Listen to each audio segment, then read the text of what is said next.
இவ யாருன்னு தெரியும், இவ எங்க, இவ அம்மா பேக்ரவுண்டு எல்லாம் தெரியும்டா. தேவடியாமானே தேவடியாமானே, இவளுக்கு என்ன மயித்துக்கு நான் பதில் சொல்லணும்டா. தேவடியாமானே, ஏன்டா எதுவும் தெரியாமையாடா தேவடியாமானே நான் இதெல்லாம் பார்த்துக்கிட்டு இருக்கேன்.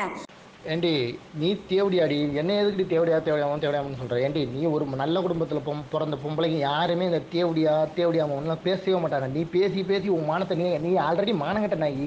திருச்சியில் போய் உன் வள்ளல் உள்ள கேட்டாலும் திருச்சியில் உள்ளவங்க எல்லாருமே சொல்கிறாங்க ஃபோன் அடிச்சு. நீ மூணு மூணு வீடு மாறி மாறி தென்னூரில் அந்த ராஜராஜேஸ்வரத்தில் இருந்த நீ ஒரு பிராடுகாரன் நாய். தேவடியாத்தனம் பண்ணிக்கிட்டு இருந்த உங்களெல்லாம் அடிச்சு துரத்துனாங்களாம் திருச்சியிலேருந்து. ஏன்டி நாய இப்போ மதுரை மானத்தையும் வாங்கிட்டு இருக்க நீ ஒரு நாய். நீ வந்து எல்லாரையும் பேசிக்கிட்டு இருக்க. நீ நல்லவன் அடிச்சு நீ இதில் தான் யூடியூப்பில் தான் நீ போட்டுக்கிட்டு இருக்க முடியும். உன் வண்டவாளம் தண்டவாளம் எல்லாம் ஏற்றிக்கிட்டு தான் இருப்ப. நீ என்ன தான் பிடுங்கினாலும் நான் பயப்பட மாட்டேன்டி. தேவடி நீ என்னையா அடி சொல்கிறேன்? தேவடியாளுக்கு பிறந்த தேவடியா முண்டை. ஏண்டி ஒத்தா நீ மட்டும் மாட்டுவடி, எங்கேயாவது மாட்டுவடி. உனக்கு பேக்ரவுண்டில் எல்லாம் இருக்காங்களா? பேக்ரவுண்டில் உன் சூத்தம் தான் பார்ப்பாங்க, வேறு எவனும் பார்க்க மாட்டேங்க. தேவடியா முண்டை நீ பேசுறியா அடி புண்டை.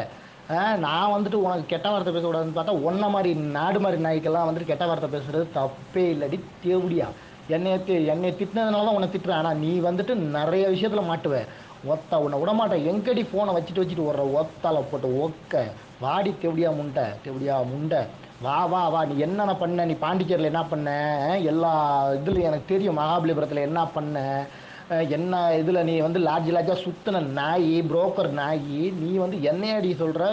தேவடியா உண்டை என்னைய எதுக்குடி நீ திட்டுற? உன்னைய தாண்டி எல்லாருமே திட்டுவாங்க. ஏன்னா உன்னைய பற்றி எல்லாருக்கும் தெரியும். திருச்சியிலேருந்து அடிக்கிறாங்க. 2 வருஷத்துக்கு முன்னாடி நீ சுற்றிக்கிட்டு இருந்த ரோடோட சுற்றிக்கிட்டு என்ன பிராத்தல் பண்ணிக்கிட்டு இருந்த? பிராத்தல் பண்ணுற நாய் நீ நல்லவ மாதிரி நடிக்கிற. யூடியூப்பில் தான் நடிக்க முடியும். இங்கெல்லாம் என்கிட்டலாம் பப்பை கிழிச்சிடும். எங்கடி ஓடுற ஃபோனை வச்சுட்டு இறுறி உன்னை விட மாட்டேன்டி. நீ சாகிறதுக்கு ரொம்ப சீக்கிரம் நெருங்கிருச்சுடா. என்னமோ ரைட்டு. நீங்கள் என்னதான் நோண்டி எடுங்க, நான் அதை பற்றி கவலைப்படவே மாட்டேன். சரியா? ஒத்த யாருக்கிட்ட வந்து இது பண்ணிட்டு இருக்கிற? போய் எடுங்க போங்க. சூர்யா ஒரே கலாட்டா பண்ணுகிற போல சோசியல் மீடியால ஒரே உன் தொலை தாங்க முடியலமாயமா. என்னம்மா நீங்க இப்படி பண்றீங்களேம்மா? நீங்க ஐயோ கடவுளே, இதெல்லாம் பார்த்துட்டு கடவுளே ஏன்